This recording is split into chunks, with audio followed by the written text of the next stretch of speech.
Just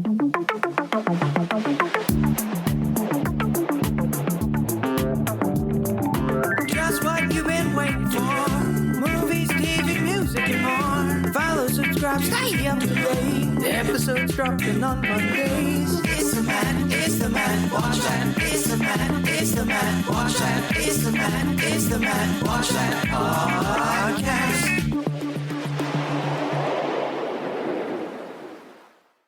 Welcome to the Matt Watch That podcast, the place for reviews, rants, and randomness. I'm your host, Matt Seroski, filmmaker, film fan. Each episode, I'm going to watch a movie or TV pilot that I probably should have seen, but never got around to. It could be a recent favorite, critic's choice, or cult classic. Everyone can join in on the fun. Follow me on Twitter, Instagram, and Facebook at Matt Seroski. You can subscribe to my YouTube page where I'll post videos and clips from the show. If you have any opinions on what I've discussed or suggestions as to what I should see next, use the hashtag MattWatchThat on social. As a side note, the Matt Watch That podcast is off next week, but if you need a fix, subscribe to the Matt Forgot That podcast, which will be all new. Before we start, for the past couple weeks, I've been commuting back into the offices. While it's nice to see coworkers face-to-face, I've realized that working from home is the optimal scenario for efficiency, productivity, and worker satisfaction. In the last 2 years, I've saved $5,000 in train ticket purchases. I also haven't had to deal with rude, loud, and inconsiderate commuters. I'd probably pay the company $5,000 to allow me to stay at home full-time. Is that option on the table? Not only that, to get into the office, I have to wake up at 6:30 in the morning. Then, I don't get home until 7 o'clock at night, and haven't fully digested my dinner by the time I have to get to sleep by 10:30 the latest, to start the process all over again. If you asked me 3 years ago, could you work from home? I'd say absolutely not. But now, we have the equipment, the technology, and the knowledge that it can work. While it's only part-time from the offices, there haven't been any mishaps over the past 2 years that could justify the need to be in the offices at all. I understand not everyone feels this way. There are coworkers who looked forward to returning to the offices and be the social butterfly, but that's not why you're being paid, right? If you have children or pets, I can see the benefit of the office to be more productive, but too bad. That was your choice. You wanted them, now you have to deal with them. I'm not saying that I want things to become the net. If I lose my purse and passport in Cozumel, I want someone to be able to identify me. On to the main attraction. Each review will end with a ranking out of 5 stars. 1 star is skip it, 2 stars watch at your own risk, 3 stars standard fare, 4 stars worth checking out, and 5 stars must see. Now, if I give a title 5 stars, it doesn't mean I'm comparing it to Casablanca, Jaws, or Seinfeld. I rank titles based on other movies or series in that genre and at that time period. So let's jump into it. These are my ruminations and observations of the movie, The Manchurian Candidate from 1962. So how'd I miss it? Well, it's a movie I've always wanted to see, but it feels like you need to be in a certain mood to watch it. Every so often, I might make statements that have an ideological slant, but when I view a movie, I want to be taken to a different world. So I tend to avoid political or war movies.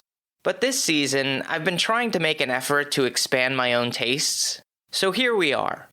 It was directed by John Frankenheimer, who helmed Birdman of Alcatraz, The Iceman Cometh, and Reindeer Games. The screenplay was written by George Axelrod, who scribed The 7-Year Itch, Paris When It Sizzles, and was nominated for Best Writing Screenplay based on material from another medium for Breakfast at Tiffany's. This script was based on the novel by Richard Condon. This is something to look out for.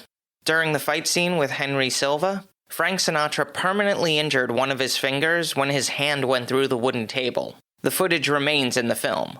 The movie opens with a teaser during the Korean War in 1952. Sergeant Raymond Shaw and his platoon follow their Korean guide, Chunjin, who suggests the soldiers walk in a single line for the next 200 yards to avoid the difficult terrain of swamp and quicksand surrounding them. Captain Bennett Marco expresses trepidation as it goes against tactical procedures, but ends up agreeing with the proposal. As the squad proceeds, they are intercepted and captured by enemy combatants, double-crossed by Chunjin. Sergeant Raymond Shaw is played by Lawrence Harvey, known for The Alamo, Room at the Top, and The Wonderful World of the Brothers Grimm. Captain Bennett Marco is portrayed by Frank Sinatra, the chairman of the board, Old Blue Eyes, who starred in Guys and Dolls, Ocean's 11, and won an Academy Award for Best Actor in a Supporting Role for From Here to Eternity. Then we cut to the main titles. My only note is that it always amazes me when you watch an older movie, how the opening credits are shorter than the 7 production company logos you have to sit through these days. We fast forward a couple of days to Washington, D.C., where Sergeant Raymond Brown will receive the Congressional Medal of Honor by the President of the United States for taking out a full company of enemy infantry and leading his patrol to safety. As he departs the plane, he's greeted by his mother, Eleanor Shaw, who's brought along photographers to capture the moment. Also present is his stepfather, Senator John Iselin. The proud parents are acted by James Gregory, who is in The Main Event, Murderers Row, and the series Barney Miller, and Angela Lansbury, who appeared in Gaslight, The Picture of Dorian Gray, star of Murder, She Wrote, and voice of Mrs. Potts in Beauty and the Beast. Raymond is appalled by his mother's actions and believes she organized the three-ring circus to help John's re-election campaign in November. After the commemoration, Raymond announces that he's not going home with the family. He's gotten a job at a newspaper in New York as a research assistant to Holborn Gaines, a prominent Republican who's written critical articles about John. Eleanor's not pleased with the decision, and when asked what he could have in common with the dreadful old man, Raymond responds, "We both loathe and despise you and Johnny." I'm sensing this family has some issues. Captain Bennett Marco has been promoted to Major and reassigned to Army Intelligence in Washington, D.C. He's been experiencing a recurring nightmare, as the film calls it, but sounds like post-traumatic stress disorder, which came into popular lexicon in the 70s to describe symptoms of soldiers returning from Vietnam. Within these visions, his troop appears at an enemy camp surrounded by communists, who brainwashes them. While under hypnosis, Raymond kills one of his own brothers in arms. Major Marco wakes up from his nightmare and reports these disturbing images to Army Intelligence. They inform him that Raymond has been under surveillance, and there's no signs of deviation from his life and habits. Is there more to Major Marco's visions, or are they just figments of his imagination? Here's a quote without context. "His brain has not only been washed, as they say, it has been dry cleaned." The Manchurian Candidate was a very intriguing movie. The filmmakers allowed there to be an air of mystery about the plot. They don't spell everything out, so you have to pay attention to the movie. There are moments where you might be thinking to yourself, where is this thing going? But stick with it.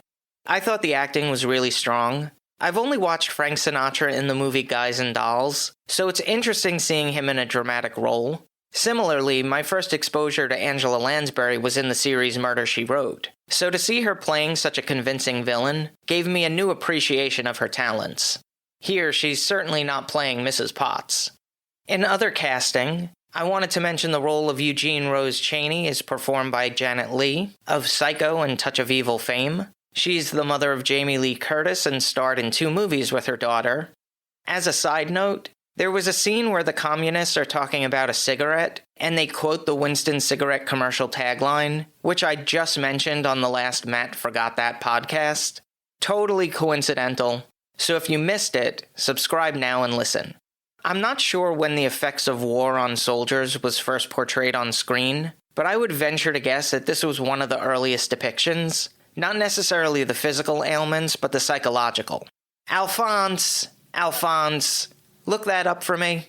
Now for a little trivial trivia. There was a scene shot at 265 West 52nd Street in New York City at a bar and grill called Jilly's, which was a favorite hangout of Frank Sinatra and owned by his friend, Jilly Rizzo. The cinematography was captured by Lionel Linden, whose filmography includes Going My Way, Alfred Hitchcock Presents, and won an Academy Award for Best Cinematography Color for Around the World in 80 Days.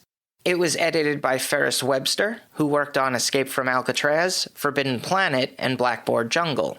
The score was composed by David Amram, who wrote the music for Splendor in the Grass, The Young Savages, and one of the many versions of Hamlet.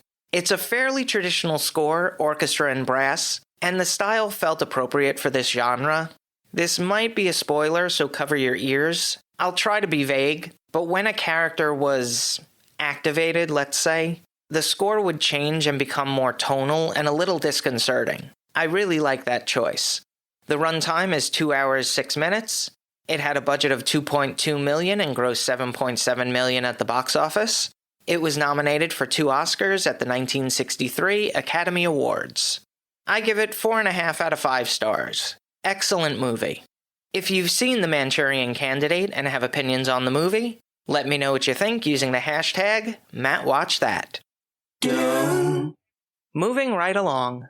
Each episode, I'm going to post clips that I think people should watch. It could be movie trailers, music videos, interviews, or something completely random. Search for my YouTube page and there will be a playlist called Matt Watch That Playback. Oscar Owen is a magician who I came across on YouTube after watching a couple of Chris Hannibal videos, which were featured in episode 4 of this season. He does a variety of sleight of hand magic, but I was interested in the card tricks because of the way he presents them. First, everything sounds better with a British accent. Darling, I'm leaving you.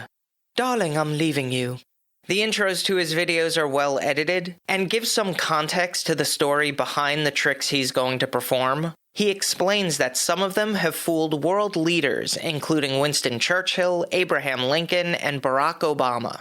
He initially performs the trick, and you should be astonished. Then he reveals how it was accomplished, and you should feel ashamed, because you imagine that it's something complicated, but it's usually fairly easy, and something you think you can do yourself. I hope you enjoy these videos by Oscar Owen. They're all available in the Matt Watch That Playback playlist on YouTube. Check it out. Now it's time for the recommendation. Yes, that's the word recommendation with Matt in the middle.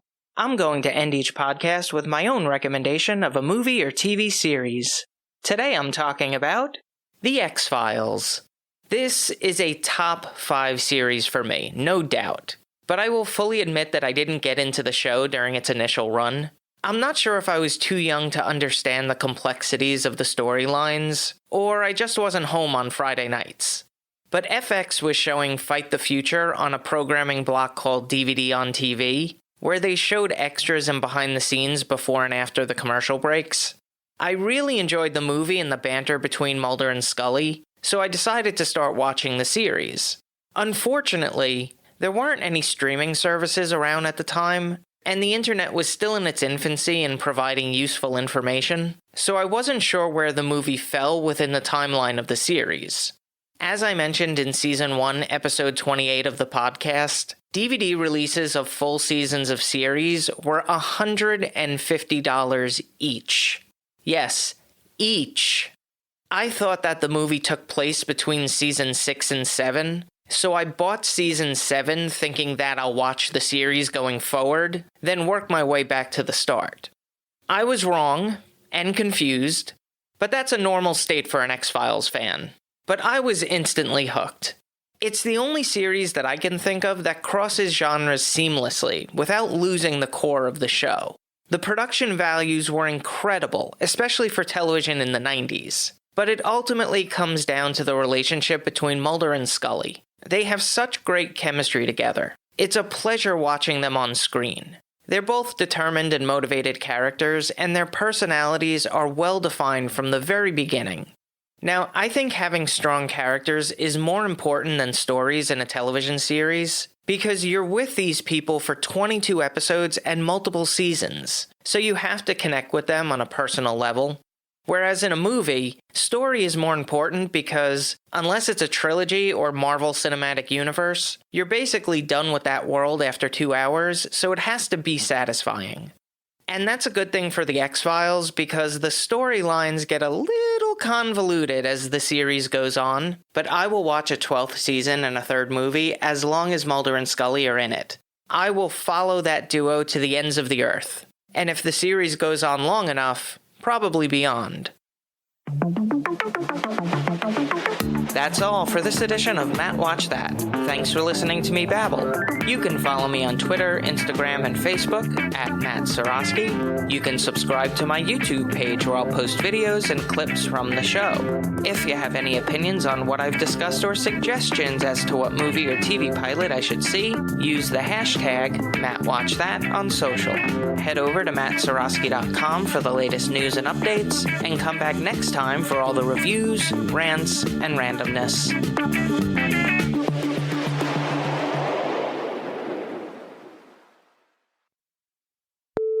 It's the only series that I can think of that crosses some genres.